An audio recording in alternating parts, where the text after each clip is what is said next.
How do you confess your love to a god? Finn found himself asking that question as he looked up at her.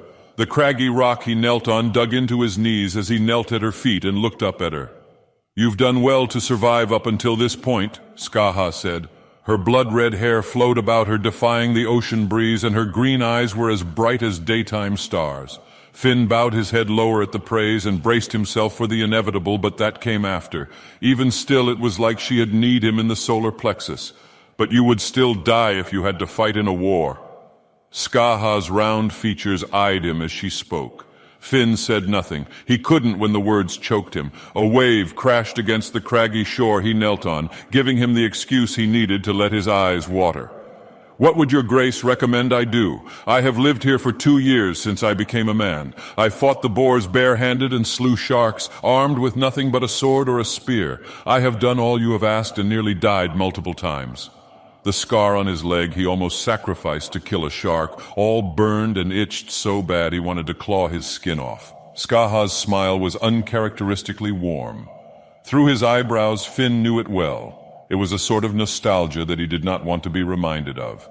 "Your father complained almost as much as you did," Skaha laughed. "He believed that I was trying to kill him and wished that I would just jam a knife through my heart and be done with it. And take heart, you are more like him than you think." Finn turned his head away to look at the ocean as he rose to one knee, in part because the wounds of his father's death were still very raw, and being told anything of how the man was in life meant recalling that he was dead. But there was another. Hearing Skaha reminisce somehow made the once immortal goddess of war beautiful in the way that it made her as radiant as any true goddess. "Through all your trials, you always fall back on the one trait you possess that serves you. Do you know what it is?" Finn looked up at her. "I don't." The goddess of war Skaha knelt, and her face was so close to his that he could reach out and kiss her. She placed a hand on his shoulder. "Your courage. Your courage to act in the face of fear has always saved you. And it is only those with courage who can learn what it means to be great." There was that intensity with which she spoke. Her bright eyes seemed to flow into him, filling him with this vigor that burned his guts. Or great fools, Finn thought. Skaha seemed to read his thoughts and chuckled. Her voice seemed to make the air dance about her, and her hair danced with it. "Well, I merely said great," Skaha laughed. "Great warriors, great fools, great skalds, they all need courage." "I see," Finn said. "Then in that case, what would you have me do?" "You're asking the wrong question." She took a step back and stood. "What do you want to do, since you are angry about what I said?" Embarrassment and anger burned together like bloody fire. While he loved her, he hated how he could see right through him. Did she know how he felt about her? And is her silence to spare his feelings? "I want off this island," he said. He struggled to keep his tone even though keeping a front was meaningless in front of her. It was one of the first things she taught him. A skilled swordsman was a skilled cardsman. He always kept his cards close to him, and no matter his odds, he never let his composure break. "I see." Skaha's demeanor changed, and she kept her tone even. "And what will you do to earn it?" "What must I do?" Finn asked again. "You are still asking the wrong question. Once you leave this island, you will become a leader of your people. They will look to you for the answer." "Perhaps," Finn said, trying his best to match her composure. "But you have something in mind for me." Finn looked up at her, meeting the disappointed look in her eyes. "And this is why I say you aren't ready." Skaha's eyes never blinked when she said that. "I do have something in mind for you, I won't lie, but that means nothing. What matters far more is what you have in mind for yourself, and you do have something in mind." Finn paused. His heart pounded. He felt he was on the cliff overlooking the sea where sharks would often gather to feed, gripping the haft of his spear. Yet somehow this felt worse, for sharks he could kill, and if they ate him, he could safely call that the end. So he made the same mistake he made on the first day of shark hunting, trying to be tentative. He measured his words as though he was aiming into the darkness, hoping to spear a shark without diving into the water. "You knew?" But his chances of hitting it were slim to none. Skaha shrugged. "I have lived a longer life than you by far, Finn, and I know a lot of things, but tell me, what exactly do I know?" "That," Finn grasped for a spear, "that no doubt many men find you beautiful and would want to have you." Skaha chuckled at that. "Indeed I do. Men and women of your clan offered me wine, jewelry, their family heirlooms, and even their husbands, wives, or daughters to serve as my handmaidens should I marry them. Others still simply wanted the conquest. Finn's curiosity ran from him. And, I am sorry, he said quickly, it is none of my business. Skaha chuckled. Indeed, but I will say that mortals do have their pleasures. Finn reached for another spear. But have you ever considered any of their offers? At that moment, he never saw the goddess of war look as lonely or as determined before. I have resigned myself that I would not. Even if I chose them, they would not be able to not see me as a god. And I promised myself that if any man or woman becomes my companion, they must be able to stand beside me as an equal. Aye, Skaha nodded as though she had forgotten herself. But I am curious about what you hope to endeavor in the future by asking me all of this. You're not given to reticence, Finn, but surely all of this isn't meaningless talk.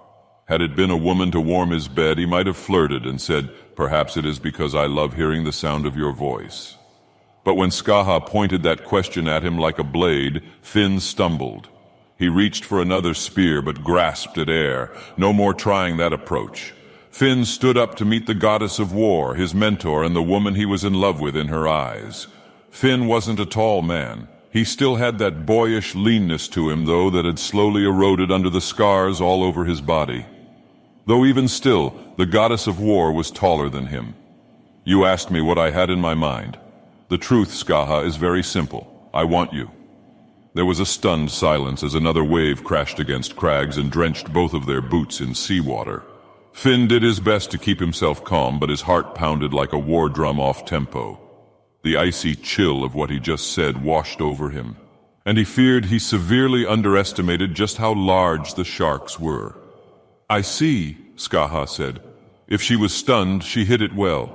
For an outsider, it was as though she waited to see how he would react. Though what exactly do you mean, Finn? But Finn held her gaze. Just that. I have been in love with you for the past year now. I know you know my feelings, yet you say nothing. Skaha still said nothing. It is a strange sight to see a goddess stunned. She stood there clad in that black flexible armor that could deflect any blade, but she gazed at him as though he saw her naked. In the back of his mind, Finn knew she had let a card fall out of her hand. Yet before he could speak, before he could reach for it, she spoke. And what will you do to earn me? His heart pounded so loud in his ears that he couldn't hear the ocean anymore, just the unsteady beats of a war drum. You have something in mind, Finn said. Let's hear it. It was the first time he spoke to the goddess like this since he had come under her tutelage. Although she acted mortal, he knew full well being expelled from her tutelage was to be spared. Instead, however, the goddess smiled. Fight me. The two words cut through the pounding of his heart. Excuse me? The once immortal goddess Skaha drew closer, her words bubbling like boiling water from joy, anger, fear, or battle emotions all at once. She grinned as she spoke. Fight me like you want to kill me with your bare hands. He looked up at her, but there was a fire in her green eyes. He had sparred with her before. They exchanged punches and kicks and elbows and knees, and he never once bested her. Even though she had chosen a mortal form, she was not strictly mortal.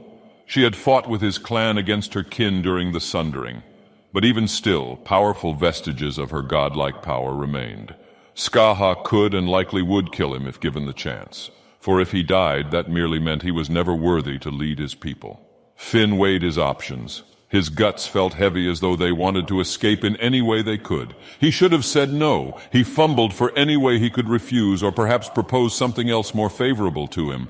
But before he could, he found a grin on his face.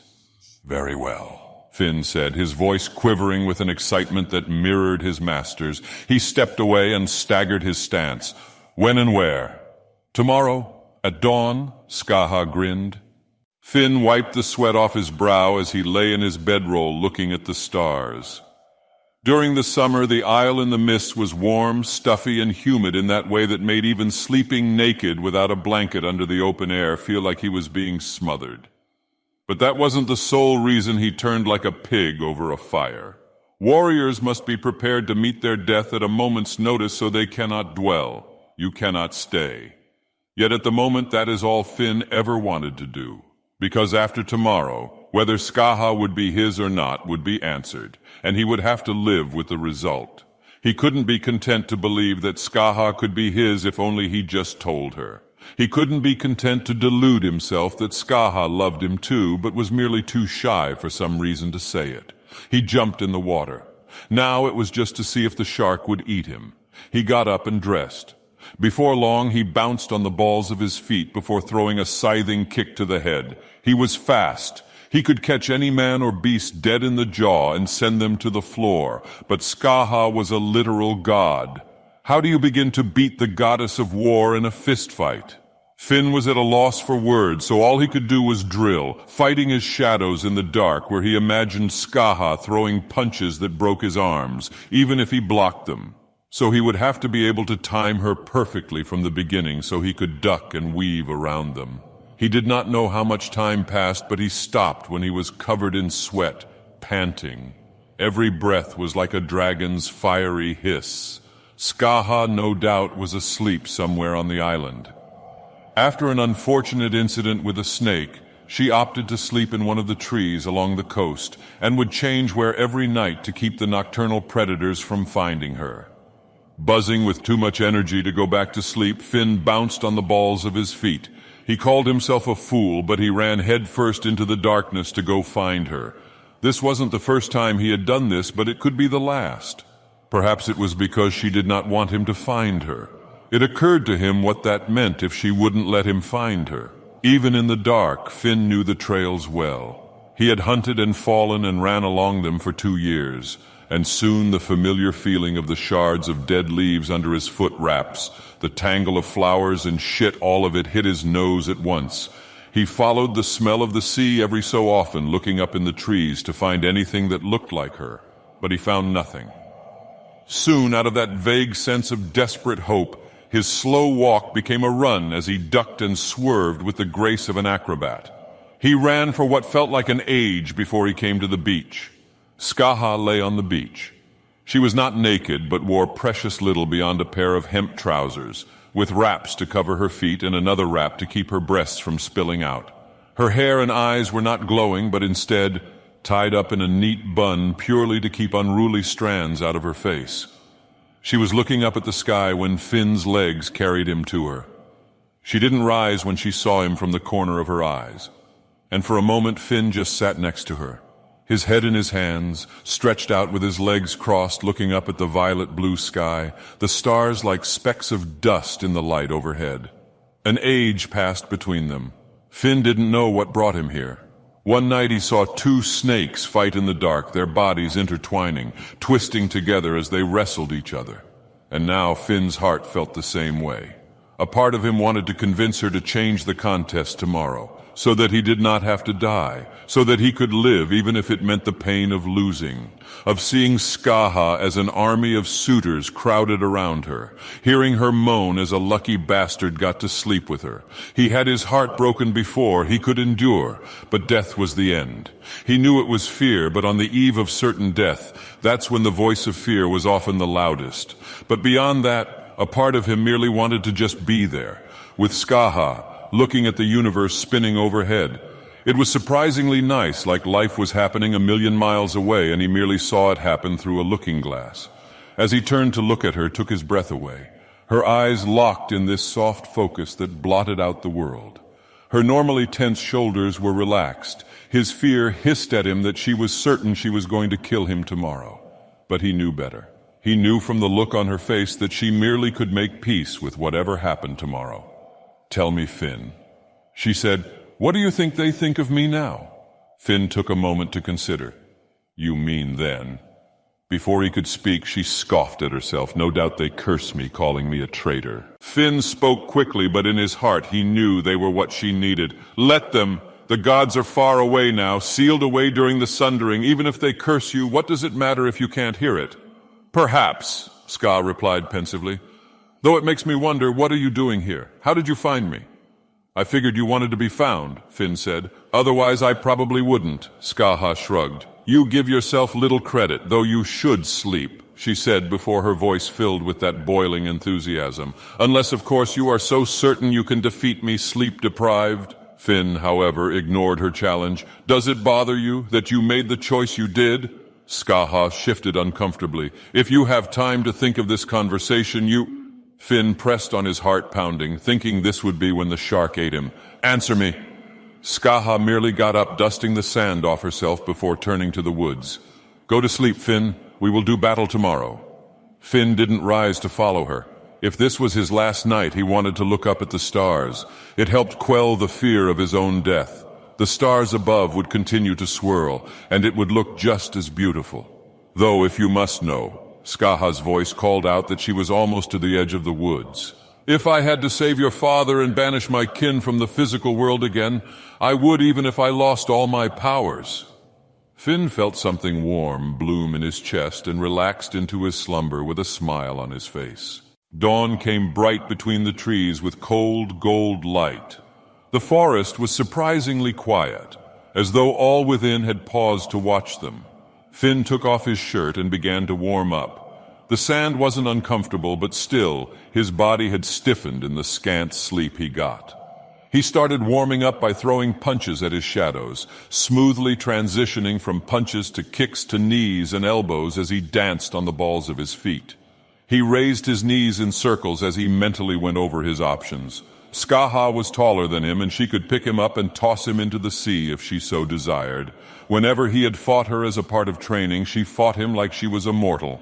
But now, Skaha's hair and eyes burned with vestiges of her power, and as though to prove her point from across the wide clearing, she threw a fist at him, and a torrent of dirt and small stones blew into Finn's face. It was exactly what he feared, that Skaha was not going to fight her like a human. Finn's heart sank. He couldn't see any way to defeat her. He was faster than her by a hair normally, which meant that he could beat her to the punch if he read her correctly. But now, with her powers, she could punch his head clean off before he even knew what happened. Even if he got the upper hand grappling, she could just stand up and throw him like a rag. For a moment he realized he could try outsmarting her, but that was just as stupid as it sounded. Clad in the same wraps and hemp she slept in, Skaha warmed up across from him, quick and quiet. Her hair flowed in, defying the breeze as though it had a mind of its own. As he stared at her, she called to him. You must be pretty confident you can beat me if you aren't warming up. Why did you want to fight me? Finn asked. The words sounded so stupid coming out of his mouth. Skaha seemed to agree. Warriors who are going to kill each other don't need to share words. I thought I taught you that. Finn, however, didn't waver. One of us must die here, and I wish to know in case it's me. When I die, Finn corrected silently. A smile crossed Skaha's lips. Well, if I am still alive and you beat me, I will tell you. With that, Finn took his place at a corner of the clearing and took his stance. He took a deep breath and did his best to empty his mind. Skaha glared at him. Her eyes burned like stars, bright but cold and distant. The once goddess fumbled between the wrap around her breast and produced a small coin and pointed to a rock. Once this coin strikes that rock, we will begin. Finn nodded and the coin flew into the air. An eternity seemed to pass. The clink of the coin clattering against the stone was the loudest thing in the world, second only to Skaha's lunge. She moved so fast the wind roared in his ears. Finn moved on pure instinct as he slipped past her right hand and wrapped his arms around her neck and shoulder as though in an embrace before throwing her to the floor. If she could outstrike him and possessed greater strength, then the best way to fight her would be to throw her own body weight against her. She pulled him to the ground with her, and when he tried to throw a punch at her hand, shot out to his neck, choking him. With the strength that no man should have, she stood up on one leg, raising him above her head like he was an umbrella before throwing him. The wind roared in his ears as the skin on his face threatened to rip off from the force. He shot past the trees, cutting himself on branches. Eventually, he held his arms out in a vain attempt to shield himself and closed his eyes. As he fell into the shallows of the sea, he felt the bubbles pop on his skin. The salt water burned his cuts. And as he stood in the waist-high pool, Skaha waited for him on the beach. Her arms were folded across her chest as she stared at him. There wasn't malice in her eyes, but there was killing intent in her words. Do you yield? Finn waded out of the shallows and took his stance, the waves lapping against his heels. I refuse. She charged at him again. He slipped to the right, but did not feel any punch come over his right shoulder. A feint.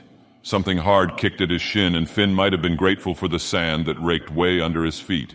He might have broken his shin otherwise. He felt his feet give out from under him and once again felt her fingers dig into his neck. He grabbed the arm that choked him and shot his legs across her face and chest. Skaha leaped, taking him with her, and Finn closed his eyes, thinking she would have slammed him headfirst into the sand, but instead he felt the salt water burn his cuts. His hips floated up to her elbow. Finn pulled as hard as he could, attempting to break her arm at the elbow, but she still had a grip on his throat and she could still break his neck anytime she wanted, and so he pulled harder.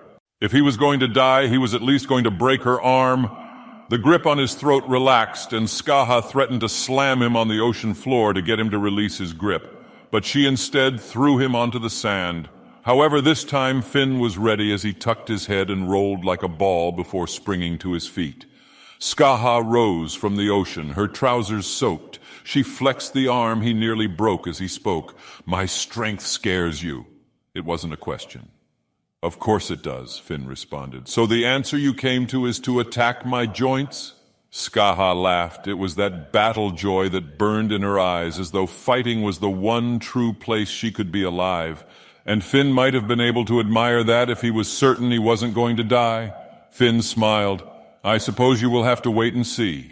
Gods, posturing was exhausting. Finn was so tired, his lungs raked and clawed for air, and every time he exhaled he felt like he was going to cough up seawater. And he could tell it was futile. She could see how exhausted he was. But she was tired too. Her breathing was slightly heavy, and as superhuman as she was, she could be fatigued. As she inched towards him, not even bothering to put a stance up, Finn asked, "Why did you want to fight me?" She smiled at him. She didn't lunge at him this time. She bounced on the balls of her feet. She stepped in and jabbed at his ribs before throwing a whipping roundhouse kick that scythed the air above his head as he ducked. He practically fell into her supporting leg, but as he fell, he felt her legs wrap around his neck and shoulders, squeezing him like a python squeezing a rat. The fire in her hair dimmed as she did. She wanted to choke him, not crush his collarbone. Finn pummeled to break the grip, thrashing wildly as he did, hoping she would let go and that he could create a scramble off of that, but Skaha just squeezed harder. At that moment, he looked at her, and it was odd. Despite having a hand free, she never threw a strike at him. He didn't have to yield. His vision darkened. His hands went limp. He awoke later by the warmth of the fire, partially by the sounds of the crickets. Skaha sat at his side, and in an instant it hit him. "You are awake," she said. There was kindness in her voice, relief. "I am, though." He forced himself not to cry. "I would much rather I didn't." Skaha didn't rise to comfort him. "Don't feel sorry for yourself. What other outcome did you expect? That you would beat me? I am the goddess of war. I have lived countless human lifetimes." That was true. She was always going to be out of his reach. He wanted to be alone. Being around her would only make his loss sting all the more. Besides, if he couldn't have her, then he would rather focus on his own training. "Though with all that being said, you fought well, Finn. You should be proud of yourself," Skaha said. He half expected her to sound tentative, like she was proffering an olive branch, but no. In her voice was pride and something Finn swore he mistook for admiration. Finn laughed with little joy. "The fact remains that I would be dead if this was a real battle." "True," Skaha said, "but the fact also remains that we never know when death will come for us. And the best we can do is to live and fight with courage, and you have done that well." As Finn began to walk away, Skaha grabbed his hand.